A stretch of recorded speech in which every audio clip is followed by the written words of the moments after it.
Bonjour à toutes, bonjour à tous, bienvenue dans cette nouvelle rencontre de luxe.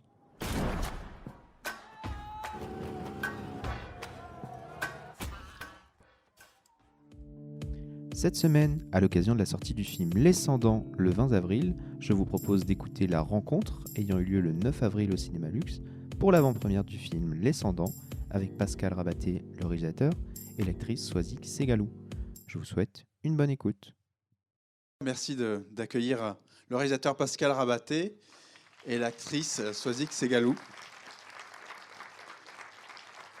qui vont nous accompagner un petit moment. Alors, vous connaissez la règle. Si vous souhaitez intervenir, n'hésitez pas à me faire signe. Je viendrai vers vous avec ce micro. J'espère que vous avez passé un bon moment. Donc, Pascal, vous avez prévenu. Ce sont des personnages sans voix, quoique il y a un moment, on en parlera sans doute, un moment, une voix qui... 51e minute, 3 secondes. Voilà, c'est ça. Je dis ça au hasard, je sais pas. Je sais plus. Et qui dit « Je vous aime tous ». Je vous aime tous. Je dis la même chose.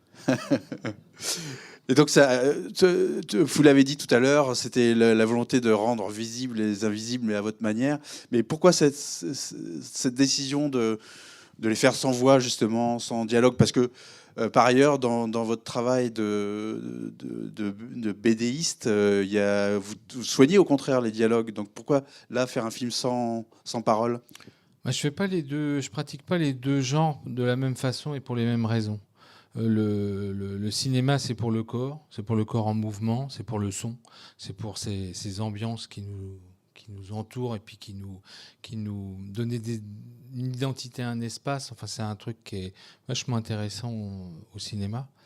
Et donc, le fait est que j'avais envie de parler de la texture de peau, des odeurs, de parler un peu du déchet. Alors moi, j'ai fait les Beaux-Arts il y a de ça 40 ans. On était encore dans l'influence de Duchamp, du ready-made et de tous les arts qui se font avec les détritus. Donc il y a encore des restes. Mais le projet est né d'une première expérience qui était le Ni avant ni à louer, que j'ai tourné il y a un peu plus de 10 ans. Et le film, enfin, c'était une volonté de faire un film qui soit vu partout sans qu'il y ait la main une trahison qui vienne soit de la traduction, soit du doublage, et de me dire que d'essayer de faire un film qui parle à tout le monde. Oui, donc, parce que ni avant ni à louer était déjà sans dialogue. Ouais, il y avait une partie de Scrabble qui était traduite. Mais bon, le film avait eu un petit succès dans les pays de l'Est, notamment, parce qu'on avait eu une timbale à Karlovy Vary. Et les Tchèques, suite à ce prix, avaient contacté le producteur en lui disant « Mais est-ce que Pascal serait prêt à venir tourner sur une copro tchéco-française ?» Et moi, j'avais dit pourquoi pas, j'ai une idée, j'avais déjà ce truc-là en germe, et j'avais dit pourquoi pas. Et on a démarré l'écriture avec les Tchèques. Ça devenait un peu une production internationale, parce que les Canadiens étaient sur le coup aussi. Donc il y avait un commissariat qui se tournait à Prague, dans un espèce de bâtiment immense. J'avais joulé 150 flics, tous habillés pareil. Bon, voilà. Et donc les Tchèques, on les a perdus, les Canadiens aussi. Il n'est resté que les Français. Mais j'avais cette envie justement de faire... c'est une parabole aussi, c'est une tour de Babel. Enfin, je veux dire, tous ces gens qui viennent du sud, du nord, de l'ouest, de l'est, n'ont pas de langue commune. Et à un moment, qu'est-ce qu'on fait? Il n'y a pas d'espéranto, donc on communique avec ce qu'on a, c'est-à-dire le corps, le visage et le regard. Donc c'était essayer de faire un film où j'essaierais tout au moins de capter un peu ces informations-là, quoi. Mais alors c'est un film sans mots, mais en revanche, chaque personnage a sa façon de s'exprimer quand même. Donc vous avez demandé quelque chose de particulier, mais on posera la question à Soisic, mais aux acteurs, pour justement s'emparer de leur personnage et avoir, il y a des différences. Par exemple, Soisic, elle feule de temps en temps, mais il y a d'autres qui rient. Vous leur avez assigné des particularités de langage? Alors, j'ai essayé. On a fait une réunion de travail. On a vite débouché les bouteilles, on a arrêté les frais parce que ça partait un peu dans tous les sens. Il y avait juste Charles Schneider qui était un petit peu paniqué parce que je l'avais vu bégayer sur un précédent film. On avait fait, il est de tous mes films, donc je l'avais vu pratiquer ça. Puis je me disais, ça serait intéressant. En fait, il s'est dit, ouais, mais je le sens pas. Enfin, et il y a Philippe Rigaud qui tremble tout le temps, qui m'a dit, oui. Enfin, bégayer, c'était plus essayer comme si les sons ne sortaient pas. Il y avait quelque chose qui était de l'ordre de l'absence de verbe et du coup ça bute. Et donc Philippe se récupère un peu le bébé et Charles panique un peu en me disant mais moi qu'est-ce que je vais faire quoi. Enfin c'était le seul qui paniquait, hein. Le reste ils étaient tous à bouffer des petits fours et en se disant on verra sur place. Tout. On va pas paniquer non plus, c'est jamais que dans 2 mois. Et Charles je lui dis bah tu vas rire. Enfin, je veux dire, c'est quelque chose que tu riras tout le temps. On l'a payé assez cher parce qu'il riait tout le temps pendant le tournage. Donc, on a eu une espèce de truc un peu, un tube de rire sur tout le film. On a fait un premier montage avec ce tube de rire. Et puis, la personne qui s'occupait des droits étrangers, au sortir du film, il m'a dit j'ai juste envie d'acheter un permis de chasse et de le buter. Là, il faut que tu fasses quelque chose. Bon, on a un peu colmaté, mais voilà, on a essayé, il y a beaucoup de gens qui viennent du théâtre de rue, donc la technique du gromelot, c'est-à-dire articuler des mots sans qu'il y ait de signification, c'est déjà quelque chose qu'ils pratiquaient. Je pense à Vincent Martin, bah, toi tu l'avais fait un peu, il y avait Marie-Pascale qui le pratiquait. Donc le but n'étant pas de faire tout en gromelot, mais qui est justement différents langages, bah, c'était à chacun de travailler chez soi, quoi. Ouais, moi je sais qu'au départ, lié aux poupées gonflables, à Romain qui soufflait, et tu m'avais plutôt dit si tu pouvais toujours aspirer, donc faire des... Sauf qu'au bout d'un moment, j'ai tout fait complètement, et très très vite, on s'est rendu compte que c'était pas possible. Donc voilà, il y a eu autre chose qui est arrivé. Et c'est vrai que moi, j'étais pas spécialement assignée à un son en particulier du coup. Moi, je viens de la danse, donc c'était pas quelque chose auquel j'ai spécialement pensé ou eu peur, comme Charles a eu à un moment donné cette angoisse de mais comment on va faire quoi. Moi, le corps, c'est mon langage premier, donc je faisais assez confiance à ça, sachant que c'est le danger quand il n'y a pas de dialogue, c'est d'avoir peur de ne pas se faire comprendre et du coup de faire de la caricature, notamment des mimiques de visage, ce genre de choses. Il se trouve qu'on était, dès le premier jour, alors on a tourné quasiment tout le temps les 12 ensemble, ce qui est assez rare. Sur un plateau, on est souvent 2, 3, voire 4. Mais 12 personnes, on était dès le premier jour, les 12 ensemble. On est resté une quinzaine de jours comme ça ensemble. Et ce qui fait que très vite, cette tribu et cette façon de communiquer entre nous sans mots, elle est venue presque naturellement.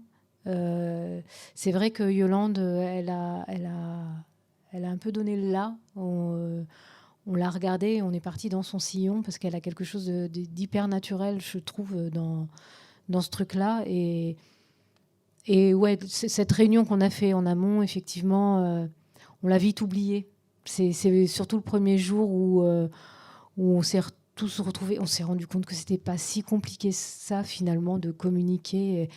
Et ça laissait une part d'impro entre les actions qu'on avait à faire.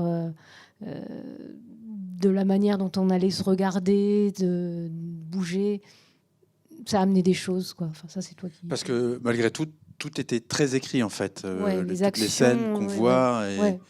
Et d'ailleurs, ça ne doit pas être simple de... C'est plus simple à écrire qu'à lire, je pense. Le problème, c'est qu'à décrire les gags, en fait, les choses tombent très vite à plat, quoi. Il met la patate dans la machine à lancer de balles. La patate est propulsée à travers les grilles de la raquette et finit en frites dans une poubelle. C'est quand même un peu plat. Enfin, je veux dire, c'est des trucs visuels. Mais voilà. Tout le problème de ce projet, c'était de réussir à convaincre.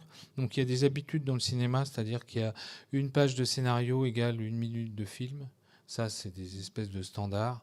Donc, quand vous n'avez pas de dialogue, il est évident que le scénario s'est retrouvé sur 45 pages. Et encore, je tirais à la ligne pour me dire que, comme je suis quand même face à des cerveaux qui sont un peu serrés, il fallait que je leur dise que ça dépasserait l'heure. Peut-être comme vous êtes dessinateur, vous pouviez accompagner de quelque chose qui ressemble à un storyboard. Alors, ils ont des cerveaux particuliers, mais ils savent qu'un dessin, ça remplacera pas une page. Donc, non, je faisais des dessins pour expliquer les scènes ou les choses qui n'étaient pas visualisables facilement. La ville tuyau, quand on décrit la ville est en construction, c'est que des tuyaux, les toilettes sont en l'air, et puis les robinets aussi, les baignoires. En fait, on balance cette phrase-là, il y avait la moitié des interlocuteurs qui ne comprenaient pas ce que ça voulait dire et ce que ça représentait. Donc j'ai fini par prendre mes crayons, poser les choses, et puis c'est parti comme ça. Alors, découper de la viande à la tondeuse, je veux dire, il n'y a pas besoin de faire un crowbar. Mais découper des vêtements sur une vache, c'est pas évident à faire passer en termes d'infos. Donc j'avais beau dire, voilà, Yolande a découpé au cutter un t-shirt et un machin, les gens étaient là, mais comment elle a découpé au cutter un t-shirt, un slip et un soutif, quoi. Donc ça, c'était là, j'étais obligé d'accompagner un peu les choses, mais ça n'empêchait pas la lecture d'avoir en face de moi des gens qui n'étaient pas habitués à lire un truc qui était très détaillé au niveau des actions, mais qui, en termes d'émotion, restait un petit peu à côté, un peu à côté, quoi. Donc ça a été un peu là. Justement, pour les acteurs, actrices, la lecture d'un scénario comme celui-là, ça donne quoi? Ouais, c'est assez ardu. C'est pas spécialement facile, toutes les descriptions. Je pense les fils électriques qui passent aussi au-dessus de la mare, mais alors c'est marqué qu'il y a une rallonge et puis il y a une multiprise. Et, enfin bon, c'est un peu ardu à lire. Ceci dit, à la lecture, c'est vraiment, on voit beaucoup les gags et on rit. Enfin, moi, j'ai beaucoup ri à la lecture. Et j'ai été très surprise en voyant le film, en me disant, mais waouh, en fait, il y a énormément d'émotions et toute l'humanité, je trouve, qui ressort de ces personnages. À la lecture, je crois que je ne l'avais pas senti et je pense que je ne suis pas la seule dans les acteurs. On ne savait pas toujours très, très bien où on mettait les pieds. Et c'est vrai que moi, je voyais vraiment beaucoup le côté comique et le côté humain. Il s'est révélé, voilà, avec ce que tu as fait, avec ce qu'on avait donné. Mais Yolande, par exemple, m'avait appelé en me disant, on se connaissait, donc il y avait eu un spectacle, j'avais été lecteur sur son film Henri. Donc on s'était trouvé. C'est quelqu'un qui est facile à trouver parce qu'elle est quand même assez elle est très simple et puis voilà, ça a matché. Et donc je lui ai envoyé le truc et elle m'a dit, je préférerais qu'on se rencontre, que tu m'en parles parce que c'est chiant ton truc. Et donc on s'est retrouvés au bar et puis je lui ai raconté un peu le déroulé du film et puis sa question, enfin le truc sur lequel elle m'a dit, qui était super important pour elle, elle m'a dit, comment tu veux tourner ça? Elle me dit, c'est du second degré, du troisième degré ou du premier degré. Je lui ai dit, c'est du premier degré. Elle m'a dit, banco. Et je lui ai dit, moi, le second degré, c'est un truc qui m'emmerde. Enfin, c'est un truc que c'est des guillemets. Enfin, voilà, moi, je filme à hauteur d'homme. J'essaie de filmer des gens dans lesquels je me reconnais. Et j'ai pas de jugement. J'ai juste un regard qui peut être cruel, mais qui est le mien. Et puis, de temps en temps, qui est amoureux. Mais voilà, c'était juste cette chose à préciser. Après, il y a Vincent Martin, avec qui j'ai fait pratiquement tous les films, qui n'a rien compris au scénario, mais il m'a dit tourner avec toi, de toute manière, c'est oui tout le temps, quoi. Donc il est arrivé et lui a vu le film, il l'a vu 2 ans après, parce qu'on a fait une projection équipe en décembre, donc le soufflet avait eu le temps de retomber pour moi, pour eux et puis pour tout le monde. Et c'est vrai qu'il a vu le film et en l'occurrence, il s'attendait pas forcément à voir ça, quoi. Lui, il s'attendait à avoir des gags et en fait, il s'attendait pas à l'humanité. Enfin, lui, il a eu une lecture justement sur les personnages qui était très sensible et j'étais plutôt agréablement content de sa lecture. Parce que le film a été tourné en 2019. Ouais. Donc il y avait des aspects prémonitoires dans le personnage de François Morel. On s'en serait bien passé. Hein. Un virus a foutu en l'air un gag du film. On riait à chaque fois. Je disais, François, dès que tu passes devant du gel hydroalcoolique, tu te laves les mains. T'avais l'équipe d'écho qui était derrière. Un an après, on rigolait moins. Mais donc voilà, ça c'était un peu le seul truc prémonitoire, parce que nous n'en sommes pas là quand même. Non. Vous avez la parole, bien sûr. N'hésitez pas. Faites-moi signe. Non. Vous êtes sans voix. Comme c'est étrange. C'est un film qui est donc sans mots. En revanche, il y a des chiffres. Et alors, ça vient d'où cette idée de les numéroter chacun, sauf un personnage de la tribu.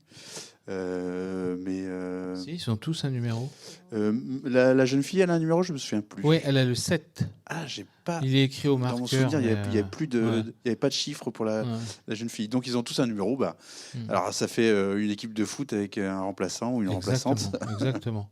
J'ai fait un petit peu comme le Paris Saint-Germain. J'ai fait même une équipe de foot en allant prendre les plus mauvais joueurs au monde. Donc l'idée, c'était venu à l'écriture où je me disais qu'il fallait que je fasse passer l'information qui vienne un peu de partout. Et donc on avait pris des maillots en modèle, des maillots de l'équipe du Ghana, du Portugal, enfin voilà, plein d'équipes de foot au monde, du Brésil. Voilà, ça racontait un peu tous les autres, en fait, tous les gens qui arrivent un peu de partout. Et puis à un moment, mais le scénario était déjà écrit, je me suis dit, mais tu renonces aux mots, autant renoncer totalement même à l'écriture. Et j'ai viré tous les noms d'équipes, donc il est resté que les numéros. Voilà. D'ailleurs, en fait, de virer également toute l'écriture, c'est, enfin, je crois qu'il y a aucun moment on voit une enseigne ou une marque ou. On a viré toutes les lettres des plaques. Enfin, ça, c'était un peu. J'ai emmerdé un peu l'équipe d'éco pour virer la moindre lettre qui apparaissait sur les véhicules, sur les plaques d'immatriculation, surtout, pour qu'il n'y ait aucune référence en fait à l'alphabet qui soit cyrillique, romain ou les idéogrammes en Asie. Enfin voilà, il fallait vraiment que ça soit un monde un peu parallèle où justement l'écriture était à recréer et à réinventer, quoi. C'était une vengeance un peu. Je suis dyslexique. Et le 10 pour c'est Gus qui a le 10 je crois ou non Yolande Moreau qui a le 10, le 11, enfin la raison, il y a une raison pour laquelle chacun a un numéro ou... Alors Yolande elle avait le 10 parce que c'était la chef de tribu, et puis les jumeaux elle avait le 1 tous les deux parce que c'est mieux De Gaulle que 1. Pécresse vous le dira. Non, mais c'était un peu oui, comme il y a ça. le super gag de moi, je devais être le 6 et Romain qui joue mon amoureux, le 9. Ah oui. Voilà. C'est léger. Et le 7, justement, Mivek, la petite, qui avait le 7 parce que c'était un peu le chiffre d'or. Et que, c'est le chiffre de la perfection. Oui, voilà, et que comme c'est... Elle est un peu celle qu'on protège dans la tribu et vers qui tout va renaître, peut-être. En tout cas, la parole, elle essaye. Il y a des trucs pas très légers, mais c'est vrai que le 6-9, c'est... peut mieux faire. Toujours pas... Allez-y et osez. Ah si. C'est Régine qui veut parler. Alors, merci de nous avoir fait rire. Et moi, ce que j'ai beaucoup aimé, c'est... enfin, c'est pas des enfants, mais c'est des enfants qui jouent, qui rigolent les uns des autres. Donc, ils parlent pas, mais les enfants, enfin, quand ils sont tout petits, hein, ils parlent pas.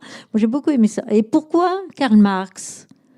Alors, l'idée, c'était de faire reconstruire un peu c'est une société, mais votre lecture est enfin... Je n'allais pas dire qu'elle est la bonne, parce que j'espère qu'il y en a plein, mais c'est vrai que moi je l'ai pensé comme ça, c'est-à-dire que quand on se retrouve dans la panade ou est exclu de tout, il faut repartir à zéro, et le redépart ne peut repasser que par l'innocence ou la naïveté. Et moi, la naïveté pour moi n'est pas un défaut, c'est même une qualité. On en manque un peu trop, je trouve. Et donc, c'était de repartir un peu à cet état d'enfance. Votre deuxième question, le Karl Marx, oui. Mais en fait, c'est une société qui se reconstruit en fait sur les déchets et sur les anciennes utopies. Donc, j'avais même mis à un moment un Christ, les bras en croix pour étendre le linge. Enfin voilà, il y avait un peu, on se reconstruisait un peu sur tout ce qui nous avait construit, qui avait construit le XXe siècle et toutes ces idéologies. Il se trouve que je suis issu, moi, de la faucille du Goupillon. Mon grand-père était dirigé la cellule communiste de Pérusson. Ma grand-mère était bonne de curé. Bon, ils ne sont pas restés longtemps non plus, hein. Mais de l'autre côté, c'était pareil. Il y avait un grand-père anarchiste. Et j'ai été construit un peu avec ces idéologies, enfin, à la fois le catholicisme et à la fois le marxisme.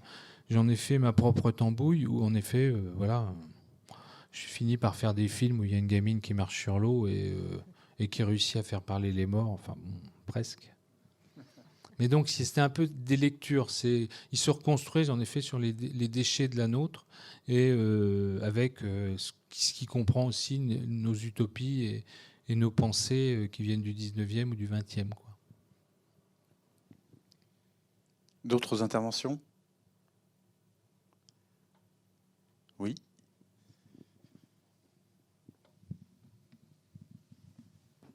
Oui, bonsoir. Juste une curiosité, le lieu. Où avez-vous tourné cette... Alors, moi, ça m'a fait penser aussi à une tribu d'hommes préhistoriques. Et le lieu est très fort et très important. Et voilà, je voulais par curiosité savoir où vous avez tourné.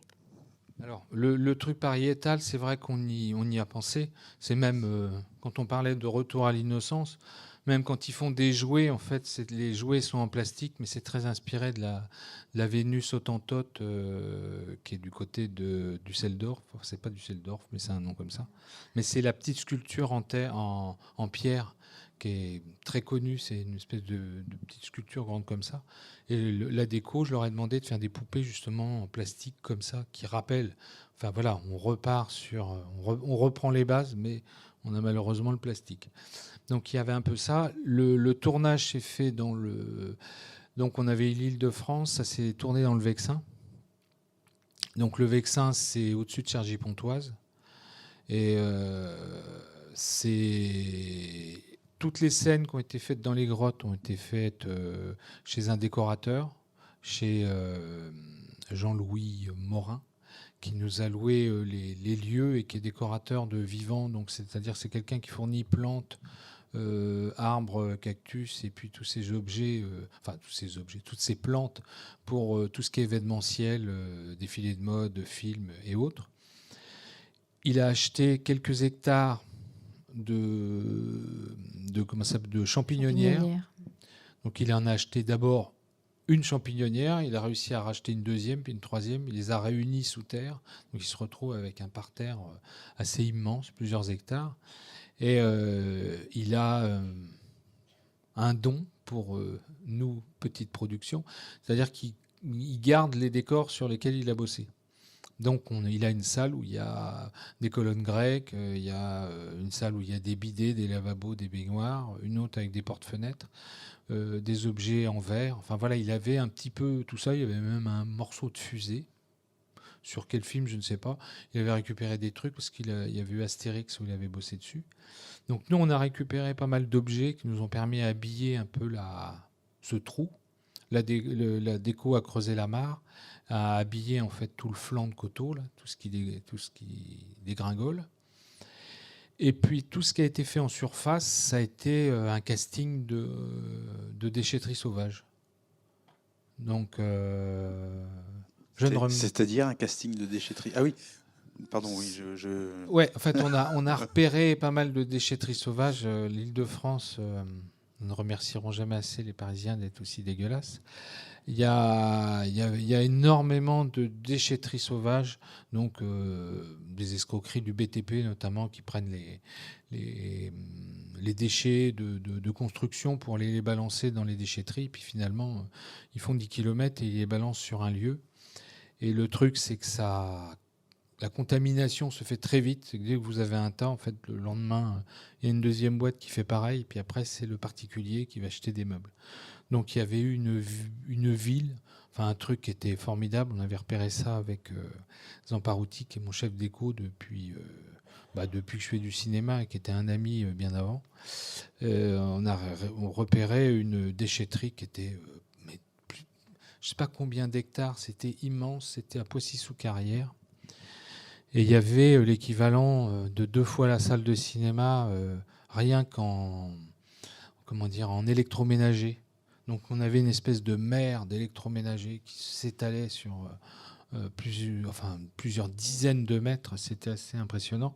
Le seul problème, c'est que pour tourner là-bas, faut demander des autorisations aux mairies, et que les mairies, pour des raisons d'image, ne vont pas donner leurs autorisations pour tourner sur les lieux, parce que c'est pas la meilleure publicité qu'on puisse leur faire. Donc on a tourné des scènes un peu en loose day. Et autrement, on a trouvé une déchetterie chez un particulier. On a loué les lieux. Ça lui a permis de payer un peu le nettoyage, parce que c'était quand même... Il y a de l'amiante, il y a toute la merde possible et imaginable. Et donc, on a tourné en surface. Donc, on a lié les deux. C'est la magie du cinéma. Mais voilà, ça a été fait dans la même région. On avait 30 km. La Mare, par exemple, était sur Poissy-sous-Carrière, mais c'était un domaine privé. Donc, on était interdit de séjour à Poissy-sous-Carrière, mais là, on était chez un privé. Et donc là, c'est pareil, c'est un lieu réel, puisque c'était une mare qui était derrière, je ne sais pas si c'était une fabrique, c'était un étang, mais assez grand. Et la petite langue de terre, tout autour, il y avait des arbres morts, et parce qu'il y avait... les gens qui nous ont loué l'espace s'occupaient de mâche-fer. Donc le mâche-fer, c'est les résidus d'incinérateurs domestiques. Et avec ça, il faut un espèce de matériau. Dans les années 30, on faisait des parpaings de très mauvaise qualité. Maintenant, on fait du revêtement routier. Problème de ces déchets, c'est qu'avec la pluie, ça rentre dans les sols, ça fout en l'air les nappes phréatiques et ça fout la végétation en l'air. Donc on est arrivé sur ce lieu avec Angelo et le chef opérateur. Et là, on s'est retrouvé face à la forêt d'arbres morts où il y a un arbre sur 2 qui est mort, et puis dans l'eau, on voyait des restes d'arbres qui étaient en train de crever, quoi. On s'est dit, mais c'est pile le lieu que j'avais écrit, quoi. C'était magnifique, c'était formidable. Et donc, on a loué ce lieu-là, quoi. Seul problème, c'est qu'il n'y avait pas dans le texte, dans mon esprit un peu tordu, je voulais que tout soit recouvert de lentilles d'eau. Et puis qu'on démarre la scène avec Swayze sur sa part de pizza gonflable qui glisse à travers les lentilles. Et puis dessous, on voyait les machines à laver et tous ces trucs-là, quoi. Et donc, on a demandé aux effets numériques combien ça nous coûterait. Et là, ils nous ont dit, Pascal, c'est le budget de ton film, quoi. Donc, on s'est dit, on va essayer de faire autrement. Donc, Angelo, qui est un bon ami, avait commencé à faire de l'élevage dans un aquarium de lentilles d'eau. 2 mois avant le tournage. Il est très optimiste, c'est pour ça qu'il travaille avec moi. Non, mais il a réussi quand même à faire un petit carré de 40. Et 4 jours avant de tourner, on est allé voir le lieu. Et là, il y avait eu 4 journées, des gros pics de chaleur. Et ça avait été envahi par des algues vertes. Donc là, j'étais là, je me suis dit, c'est formidable, c'est formidable, c'est formidable. C'est merveilleux. Il croit en moi, je ne crois pas trop en lui, mais bon, ça compense. Et on est arrivé donc le jour du tournage, on est arrivé à 6h du mat pour installer nos machines à laver et puis nos saloperies qu'on a récupérées après. Et puis surtout pour enlever les poissons morts réels, pour mettre les nôtres de déco. Voilà. Et donc, quand ils sont arrivés, je me rappelle d'une carpe qui était comme ça, à peu près. Et le fils d'Angelo, parce que le générique, on ne le lit pas, mais il y a 3 rabattés. Il y a mes 2 filles qui ont été payées sur avance sur héritage. Et puis, il y a les fils de Zamparouti aussi. Ils se sont bien fait avoir. On a fait des naïfs. Mais, et donc, le fils d'Angelo a passé juste l'épuisette pour choper la carpe. Et en fait, l'épuisette, elle a traversé et la carpe n'a pas bougé. Là, on s'est dit, la chose va être compliquée. Donc, on a vidé ça au seau. Et quand ils sont arrivés, on avait mis nos poissons morts. Ça coûte pas cher. Ça coûte moins cher que les frais. Et les acteurs sont arrivés en disant putain, ça pue la mort. Et bon, on est des escrocs malgré tout. Et donc je leur ai dit mais non, il y a une carcasse de bestiole qui est morte là-bas. On va pas. Vous êtes quand même mal payés. Vous n'allez pas en plus vous plaindre quand il fait beau et qu'il y a de la flotte, quoi. Donc je suis rentré dans l'eau. Et puis ils sont rentrés aussi. Ouais, c'est parce que tout le monde est rentré dans l'eau que j'ai fini par y aller, parce que c'était franchement pas agréable. Il y avait à peu près jusque-là de vase. Et après, il y avait 20-30 cm d'eau. Et après, il y avait de nouveau 20 cm d'algues vertes. Alors, l'avantage, c'est que l'eau était chaude, du coup, entre la vase et les algues. Voilà, il faisait beau. Effectivement, on venait de passer quand même 15 jours dans les champignonnières où il faisait froid et humide. Donc, finalement, j'ai fini par trouver qu'on n'était pas si mal dans ce petit coin.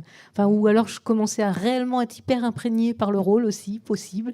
Mais c'est vrai qu'avec Romain, sur nos parts de pizza au soleil, après, on était bien dans cette...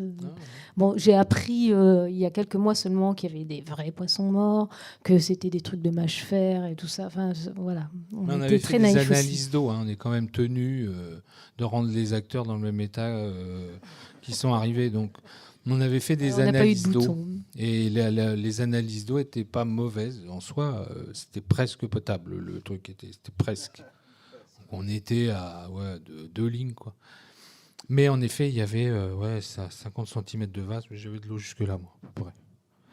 Mais il y avait des trucs qui me passaient entre les jambes, c'était bizarre. On ne sait pas si c'était des carpes, si c'était des ragondins. Enfin, bon. Moi, j'avais la chance d'être sur un truc gonflable quand même. Donc, Mais c'est vrai que vous avez l'air dans le film de prendre beaucoup de plaisir, en tout cas. Donc c'est que vous êtes de très bons comédiens. Non, mais sérieusement, je crois qu'on commençait à être vraiment imprégnés par... on avait eu tellement froid dans les grottes que là, il faisait beau. Et je parle en mon nom, hein, mais j'ai quand même un souvenir, à part le fait quand même de rentrer dans l'eau au départ, ça a été un peu compliqué. Mais une fois sur ma part de pizza et tout, j'étais bien. En fait, c'était hyper sympa ce moment-là. Et puis la magie du cinéma, c'est que la scène qui suit dans le film a été tournée avant. Oui, parce donc que ils sont passés sous le lave-voiture avant de tourner la scène. Et on n'a pas très bien compris parce que le matin, on nous a lancé des trucs d'algues dessus, debout. On dit pourquoi on fait ça? Oui, ok. On est passé dans le truc. Et après, on a vu là où on allait. On a fait d'accord. Et on a passé toute la journée jusqu'à tard le soir sans pouvoir réellement se laver. Ouais. Vous voulez intervenir? Oui.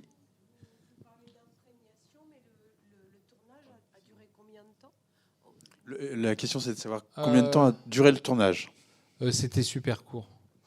On a tourné sur... Alors l'avantage, c'est qu'on avait assez peu de lieux de tournage. Donc il y avait vraiment la grotte et la surface.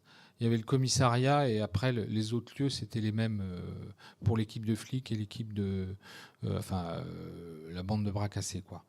Et ça s'est fait sur 21 jours. Donc c'est très, très, très serré, en fait. C'est les temps les téléfilms se font sur 20 jours, à peu près. Et les précédents films, j'étais plus sur du 6 semaines, 6 à 8 semaines, ce qui donne un confort. Enfin, voilà, vous vous reposez pas, mais enfin, là, sur celui-là, moi, j'ai fini sur les rotules parce que gérant la boutique... et travaillant avec un jeune chef opérateur qui avait pas 30 ans, on était obligé de baliser toutes les étapes du boulot. Donc on finissait à 20h par exemple, et puis on débriefait avec l'équipe d'éco jusqu'à minuit. On redécoupait le soir jusqu'à 2h du matin. Et puis le matin, on se levait à 4h pour être sur le plateau. Et puis pour préparer tout pour que quand les acteurs arrivent, on n'ait pas à patiner. Parce qu'il y a des temps. Le métier d'acteur, c'est quand même beaucoup attendre que la lumière soit réglée, que les cadres soient faits, que toute la déco soit positionnée. Et c'est vrai que là, l'équipe déco a bossé comme des matés pour justement que tout puisse rentrer, quoi. Donc c'est assez rare, mais sur les 21 jours, on a réussi à faire rentrer à peu près toutes les scènes. Il y a un plan qui me manque, mais a priori, il manque à moi. Mais il y avait un plan de coupe, justement, dans les scènes de voiture, où j'aurais voulu avoir un truc à voir le Bobcat qui passe, mais voilà, c'est à un moment, on est pris dans une espèce de tourbillon, il faut que les choses avancent. Et l'avantage, c'est qu'il n'y avait pas des répétitions de texte, donc on faisait un peu... Oui, on savonnait pas notre texte. Là, il n'y avait c'est pas de sûr. savonnage. Et puis on était obligé d'avancer. Donc après, on a démarré le tournage dans les grottes. On a démarré par le déballage des cadeaux, quasiment. Et enfin là, ça a été l'enfer. Ça a été l'enfer parce que c'était plus des acteurs, c'était des mômes, justement. Et ouais, c'était même pas des mômes, c'était un chenil. Vous aviez tous, ils partaient pour récupérer leur carton. Et puis moi, j'étais derrière la caméra. Puis je me disais, mais comment je vais gérer ce merdier? Et puis après, vous en refaites 2, 3, puis bon, on rentre dans l'art, on rentre avec la caméra à l'intérieur de la foule, et les choses se passent. Mais sur les plans larges, je me disais, mais c'est pas possible, quoi. Puis, enfin, on se fait pas écouter dans tel bordel. Ils étaient tous en train de se crêper le chignon pour récupérer un aspirateur d'un côté. Enfin, ils avaient tous. Ouais, on savait au final ce qu'on devait avoir comme objet. Mais effectivement, à chaque fois parce qu'il y a eu quand même quelques prises de celui-là, et ils remballaient tout, mais tout dans le désordre, donc on ne savait pas à quel moment les choses allaient sortir. Du coup, effectivement, on se battait réellement pour avoir les choses, puis on disait au bout d'un moment, mais bordel, il faut que j'ai cet aspirateur, il faut que j'ai cette poupée, il faut que j'ai ce truc.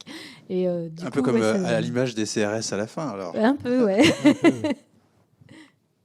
Mais non, mais c'est très court, c'est très très court.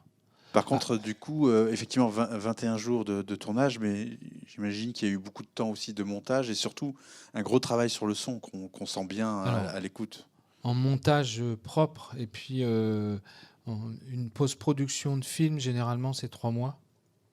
Et nous, on était à plus près de 4 mois et demi. Donc il y a eu un gros boulot. Il y a eu un boulot de montage classique, on était dans les temps. Après, sur le montage son, il y a eu beaucoup de temps. Ils étaient à 8 semaines. Donc, c'est aller chercher les sons qui vont réussir à... C'est créer tout le hors-champ. C'est rendre les espaces crédibles et réussir à lier la surface et la profondeur, à jouer, à travailler sur les résonances des pièces et des lieux. Et puis, il y a eu ça. Et puis après, il y a eu, en effet, tout un travail qui a été très, très long. Bon, moi, je suis avec le chef opérateur, on est peut-être très exigeant. Enfin, ça, c'est... on entendait plutôt chiant du côté des effets numériques. Mais c'était des exigences pour que la ville tuyau marche, qu'on n'ait pas l'impression que ça soit de l'effet numérique. Le canard gonflable, c'est un vrai canard. C'est-à-dire qu'on l'a acheté en Chine, il fait 5 mètres sur 5. On l'a gonflé. Bon, comme j'ai pas fait trop de physique à l'école, je pensais qu'en le gonflant à l'hélium, moi, ça allait voler. C'était le budget du film. Encore une fois, c'est vous dire qu'il n'est pas élevé le budget. Mais on ne l'a pas fait voler. Mais par contre, le fait de le gonfler a facilité énormément les effets numériques parce qu'ils ont tout scanné, les plis, les lumières. Et du coup, ça marche. Mais la vache, par exemple, c'était compliqué. C'était compliqué parce qu'on est passé par des phases où ils butent des vaches et en fait on se retrouve avec un fourmilier géant. Enfin, je pousse, mais voilà, les vaches n'étaient pas réalistes. Parce que la vache n'est pas une vraie vache. Hein. C'est une vache de... Comme c'est bien indiqué à la fin du générique. Oui, aucun animal n'a été maltraité. Mais oui, c'était une vache numérique. Déjà d'une, parce que le Bobcat ne peut pas porter une vache. Et puis après, c'est extrêmement compliqué.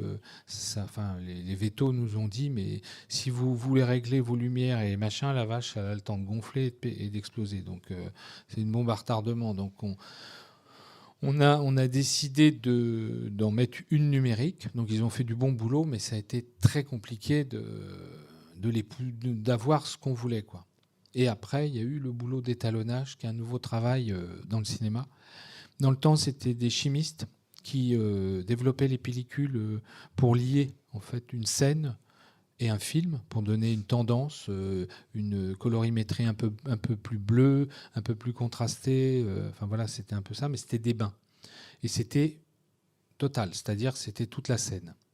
Vous preniez vraiment la pellicule, vous la trempiez dans le bain de révélateur et puis roulez, quoi. Maintenant, l'étalonneur, avec le numérique, il peut isoler des zones, les enfoncer, leur donner du contraste, les rééclairer, leur changer même la couleur, et on peut même texturer l'image. Et donc le coloriste, parce qu'il préfère qu'on l'appelle coloriste que étalonneur, là a sauvé énormément de choses. C'est-à-dire que Lavache, il a rajouté des ombres, il a sali l'image sur tout le film. C'était une volonté de la part du chef opérateur et de moi, mais d'essayer de lui donner un grain, de lui donner un côté un peu organique, parce qu'on ne voulait pas un truc glacé. Mais il a fait tout ce boulot en sortant un peu des rouges par endroits, en enfonçant un peu la lumière, en jouant sur tous les contrastes. Donc ça, c'est pareil, ça a pris une bonne semaine. Et puis après, on a le mixage qui est incompressible, où vous avez une semaine, 10 jours maximum, quoi. Donc là, sur la post-prod, il y a eu un gros boulot on a testé au montage, on a réduit. Enfin voilà, il y a toujours ces étapes d'atermoiement. Et puis après, il faut essayer de rendre tout crédible, quoi. On parlait tout à l'heure d'électroménager. Et il y a un appareil qui a un rôle très important dans le film, c'est le réfrigérateur, le frigo, parce qu'il apporte à la fois la lumière. Je trouve que c'est une très belle idée. Dans la grotte, et puis il sert de tombeau aussi. Mais alors, elle vient d'où cette idée de l'éclairage Ça, c'est l'équipe d'écho, c'est Angelo. Enfin, on voulait éclairer ces grottes et on savait pas. Moi, j'avais réfléchi vaguement sur mes gags et mes conneries. Mais après, lui, c'est un espèce de. C'est quelqu'un qui il ne peut pas travailler s'il ne croit pas dans ce qu'il fait. Et donc, à chaque fois, que ça soit sur Ni à vendre ni à louer, la petite maison qui faisait 2 mètres, il fallait qu'il ait son histoire, il fallait qu'il ait tout son truc. Donc, il me faisait énormément parler. Et là, il m'a dit, je ne peux pas faire des piles de cubiténaires avec des ampoules dedans. J'y crois pas, c'est pas réaliste. Faut essayer. Et puis, à un moment, il m'a dit, écoute, on va éclairer au frigo. Et il en a mis en haut, il en a mis en bas. Et une fois qu'on en met, on éteint comment, on ferme la porte. En fait, les gags viennent avec les objets, quoi. Mais c'était une idée d'Angelo, et ce qui nous a permis aussi d'éclairer les intérieurs en bleu, d'avoir une lumière un petit peu particulière dans les intérieurs, et dans les extérieurs, travailler justement plus sur des couleurs chaudes. Quand on démarre le film, sur ces nuits presque marron. Voilà, ça c'était l'étalonnage. On a choisi en fait de partir sur des couleurs chaudes comme ça pour privilégier l'organique. Oui. Je commençais par monsieur.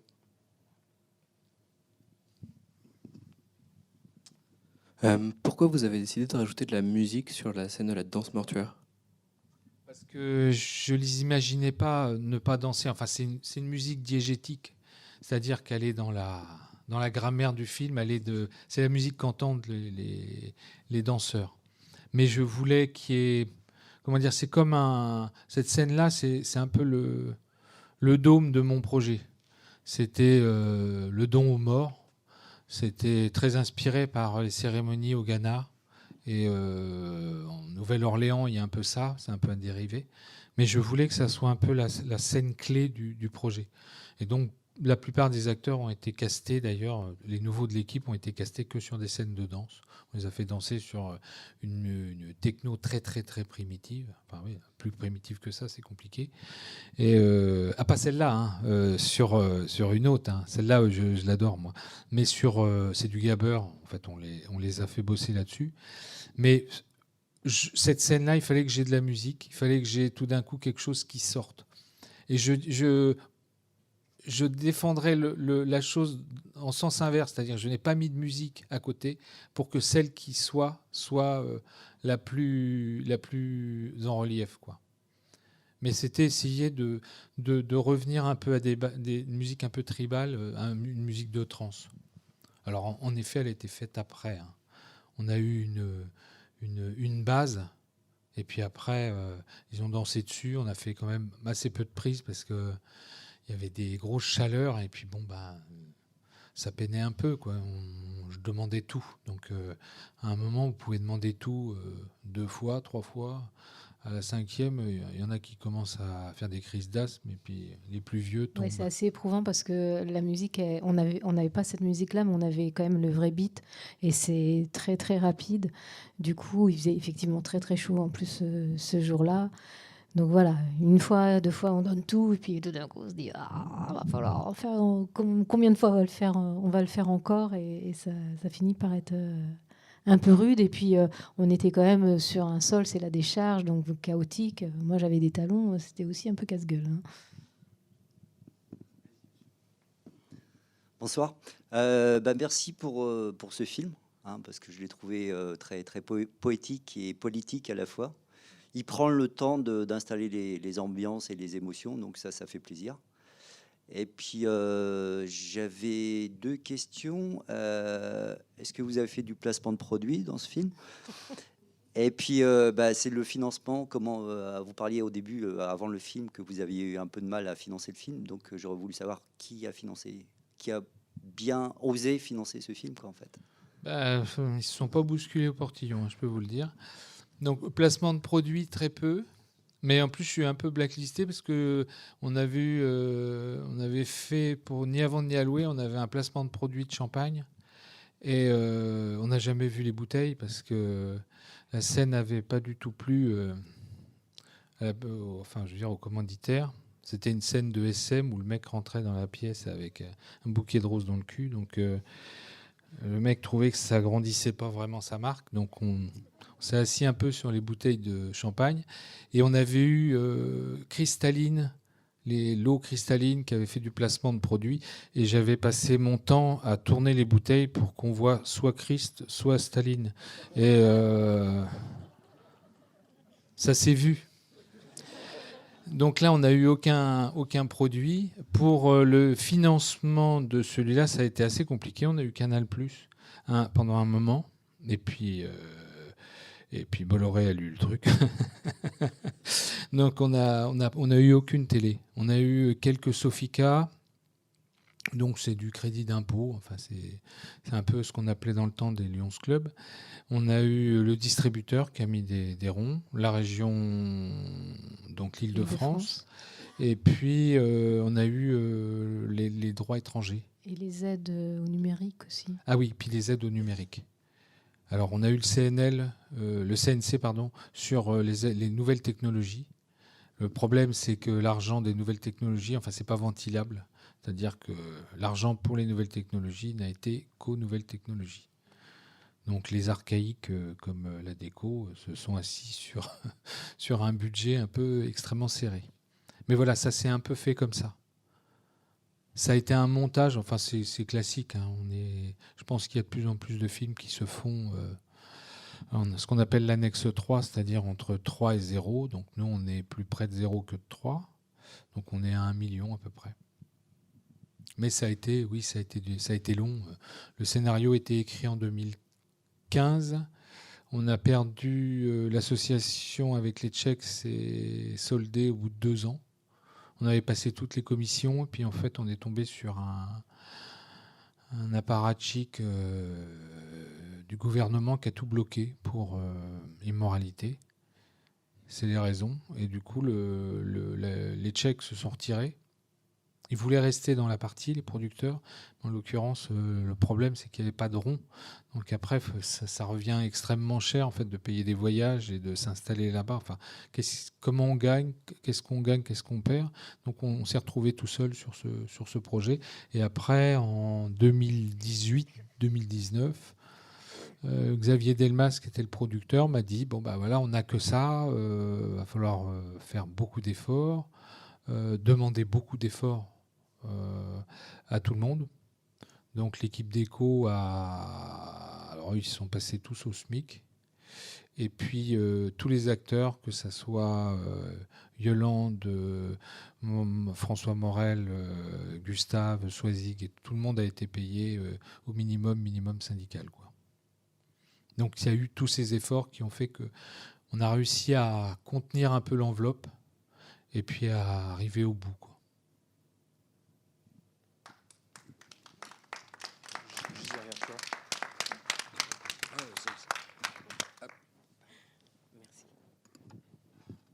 Oui, bonsoir. Je voulais savoir si le dressage d'un lapin, c'était aussi compliqué que le dressage d'un chien.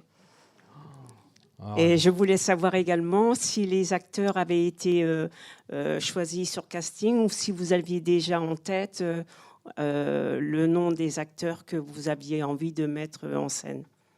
Alors, les lapins, c'est super pénible à élever. Et celui-là, c'était une catastrophe. Il était super agressif en plus. Donc, oui, c'est un vrai lapin. Mais on y avait fini par lui mettre une muselière parce qu'il chiquait. Le cochon, c'est compliqué aussi. Je peux vous dire, j'avais rêvé d'une scène, moi, je suis naïf, hein, pourtant je suis de la campagne, mais je rêvais que Mivek tienne un petit cochon dans ses bras, et puis quand on amène le porc sur la table, elle lui cache les yeux. Mais le cochon ne pouvait pas le prendre dans les bras, enfin, c'était juste impossible, quoi. Dès qu'on le soulevait du sol, il se mettait à hurler 8, 8, 8, 8, 8. Enfin bon, hein, enfin, je fais très mal le cochon. Mais oui, oui, oui, oui. Et c'était impossible à gérer. Et le lapin, ça a été un peu pareil. Donc on a... il y a trois trucs que vous diront tous les producteurs aux États-Unis, en France et ailleurs. C'est si on veut pas avoir de problème, pas d'eau, pas d'enfants, pas d'animaux. Et je voulais des bébés, mais enfin bon là, il faut être un peu raisonnable.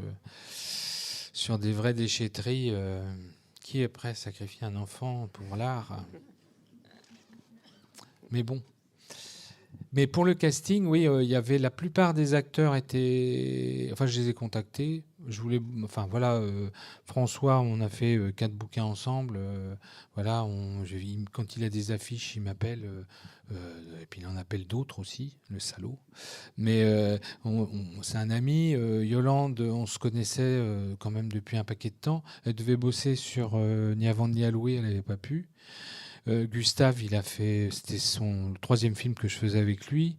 Quand j'avais fait Cavalier Facile, qui était passé à gros festival de gros luxe ici, c'était mon parrain. C'est lui et Benoît qui avaient vu le film et qui voulaient que le film passe en séance de dégrisement à tous les festivals de Cannes.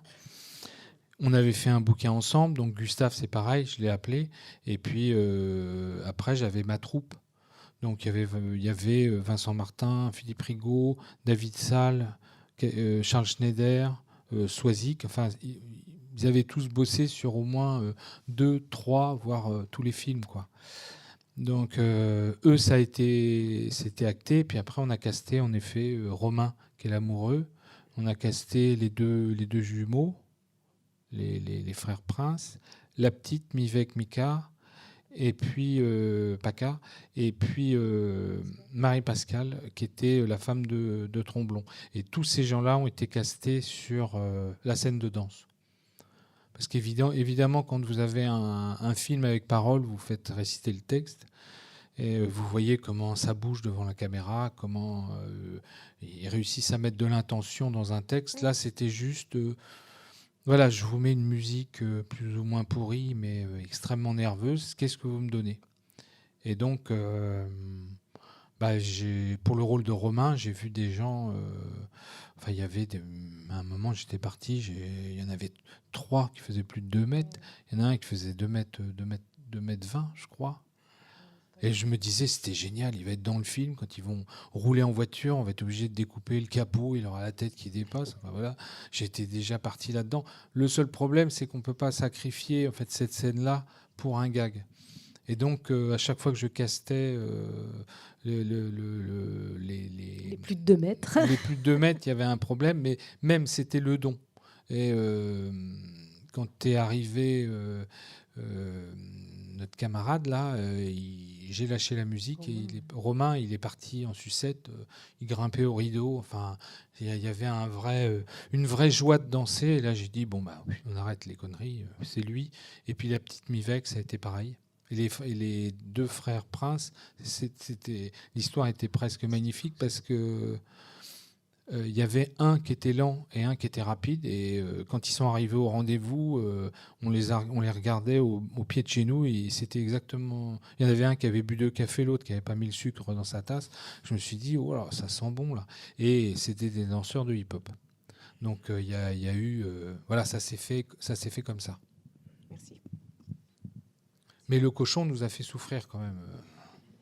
Dès qu'on le prenait, il y avait que un assistant qui était là, enfin un stagiaire qui était là, qui arrivait à le soulever, qui était assez grand et qui arrivait suffisamment bien à le plaquer pour que le cochon ait confiance. Sinon, dès qu'on le soulevait du sol, c'est comme si dans leur inconscient, ils savent qu'en général, quand on les prend, c'est pour aller à l'abattoir, j'en sais rien. Alors qu'on le déplaçait juste, hein, mais ils se mettaient à hurler et on ne pouvait pas du tout le bouger. Et c'est la première fois que je fais un film où j'ai la moitié de l'équipe qui est végétarienne. Et donc les scènes de repas ou la découpe de la viande à la tondeuse, on a essayé. Hein. Ça ne marche pas, ça bloque sur les os. Et donc ça, en fait, l'équipe, ça passait, quoi. Mais ils sont tous, au moment du repas, ils étaient tous choqués. Ils avaient vu le cochon vivant aller bouffer le cochon mort. Et là, c'était... on leur a dit, bah oui, mais c'est ça la vie. Enfin, un peu des fois. Oui, Pascal. Moi, je voudrais te poser une question toute simple. On se connaît depuis longtemps et on sait que le métier d'auteur de BD, c'est un métier plutôt solitaire, même si tu as des collaborations et que tu as travaillé avec des scénaristes et tu scénarises pour d'autres, mais on pourrait dire que c'est presque l'opposé de ce métier de metteur en scène qui est beaucoup plus long, où on est entouré de plein de gens. Est-ce qu'aujourd'hui, c'est devenu une nécessité dans ton travail d'artiste d'alterner justement ce métier de dessinateur et d'auteur de BD et ce métier de réalisateur? On en avait déjà parlé, c'est vrai, il y a quelques années, juste après Les Petits Ruisseaux, on avait dû échanger là-dessus. J'ai besoin d'alterner les plaisirs, en effet, parce qu'il y a... Et il n'y a pas de hiérarchie. Pour moi, il n'y a pas... le cinéma, la bande dessinée n'a jamais été, pour moi, un marchepied pour atteindre le 7e art. Enfin, le cinéma n'est pas, pour moi, supérieur à la bande dessinée. C'est deux médiums qui sont totalement différents. Et plus j'avance en expérience dans les deux genres, en fait, plus je m'aperçois qu'ils sont plus éloignés que ça semble. On se dit, tiens, c'est des images, c'est une histoire, c'est une narration. Mais la façon de cadrer n'est pas du tout la même. On gère des déséquilibres en bande dessinée. En cinéma, on fait des images composées qui peuvent faire plus référence à la peinture. Bon, ça, c'est de la cuisine. Mais après... J'adore la bande dessinée parce qu'on ne doit rien à personne, on est tout seul. Et j'adore le cinéma parce que je dois tout à tout le monde. Et en fait, c'est cette espèce de déséquilibre qui me plaît, c'est de me retrouver confronté à l'autre. Alors, le fait est que je peux revoir les films et que je peux difficilement relire mes albums. Je revois les films parce que je vois l'autre et je me vois pas moi. Donc ça, c'est... je veux dire, même en bande dessinée, je sais pas si c'est une infirmité, mais je ne me suffis pas. Donc il faut que j'ai un peu un autre, un associé. Donc je relis les bouquins que je scénarise pour d'autres, mais ceux que je dessine, je peux pas. Mais les deux, en fait, de passer d'un genre à un autre, me plaît assez. Après, il y en a un qui m'essore. Enfin, les deux peuvent m'essorer de différentes façons, parce que le dernier bouquin, j'ai viré tout le monde le jour de mon anniversaire. En fait, non, j'avais verrouillé les portes parce que j'étais en bouclage. Mais bon, j'ai passé 4 mois sous cloche pour essayer de finir mon bouquin et pour justement ne pas me laisser glisser. Et puis le cinéma, vous avez un temps très comprimé, il faut être efficace, essayer de l'être tout au moins. Mais c'est vrai que c'est deux déséquilibres qui me font avancer, quoi. J'aime les deux, mais pour des raisons différentes. Oui, vous disiez que tout était très écrit. Et donc, je m'interrogeais par rapport aux acteurs, s'il y avait une part d'improvisation ou comment on pouvait s'emparer d'un texte qui était sur le base de gags et voilà, sur la part d'improvisation. Alors, les actions, on savait ce qu'on avait à faire. Ça, c'était très écrit. Après, ne serait-ce qu'au niveau des déplacements, des fois c'est hyper cadré, on a des scotch, il faut qu'on se mette sur le scotch, voilà. Là c'était déjà assez libre, parce que de toute façon c'était le corps qui parlait, et comme on ne pouvait pas vraiment répéter avant, parce qu'il n'y a pas de texte, on ne savait pas exactement comment on allait réagir, donc ça, il y a forcément une part d'impro là-dedans, et je pense aussi à la scène où, avec David Salle, où on mange, où il a un regard sur moi. Ça, c'était pas écrit, par exemple. Et moi, c'est parce qu'il m'a regardé de cette manière-là que je lui ai répondu aussi d'une manière où j'aurais pas... Enfin voilà, ça, c'était pas prémédité, ça s'est fait comme ça. Donc voilà, il y avait des choses comme ça, improvisées, parce que l'autre nous donnait.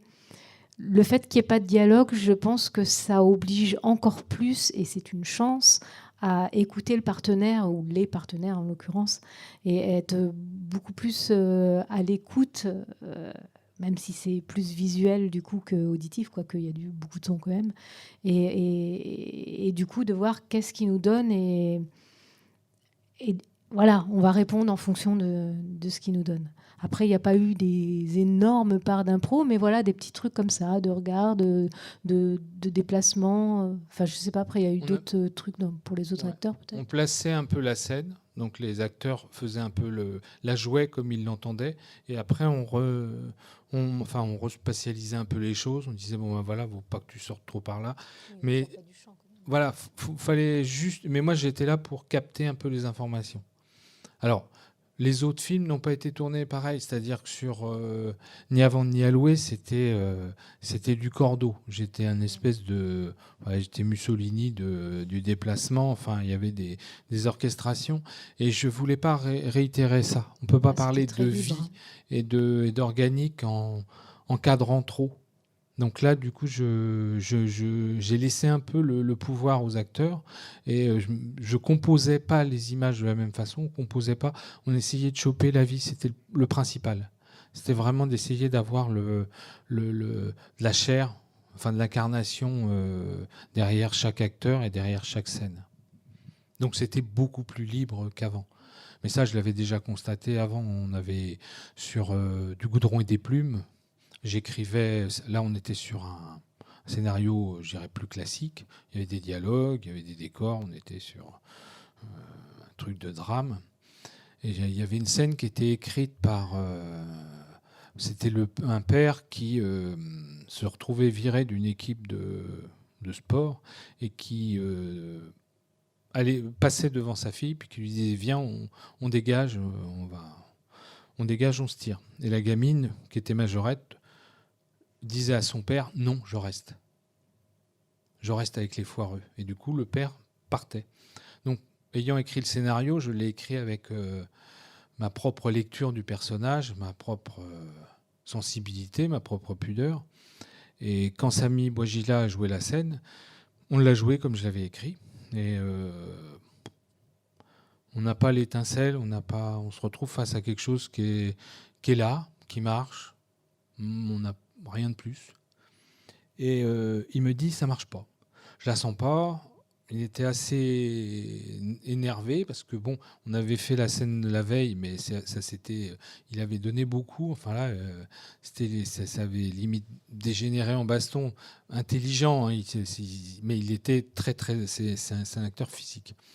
Et il me dit, non, je peux pas. Je sors de cette pièce, je peux pas réagir comme ça. J'ai dit, vas-y, propose. Et il m'a dit, moi, il faut que je parle à ma fille, il faut que je sois plus loin. Et donc, au lieu d'être à 2 mètres, il faut que je sois à 15 mètres. Donc, qu'est-ce que ça implique ? Ça veut dire qu'il va porter plus la voix. Et donc, j'ai dit, écoute, essayons. Moi, je ne suis pas bloqué là-dessus. De toute manière, celle-là, en effet, elle est un peu faible. Donc, propose. Et donc, il se met à 10 mètres. Il arrive marchant très vivement et il dit, viens, on dégage. Et comme il est assez loin, la gamine porte la voix et Samy déboule sur la môme, la prend par le bras et commence à la tirer dehors.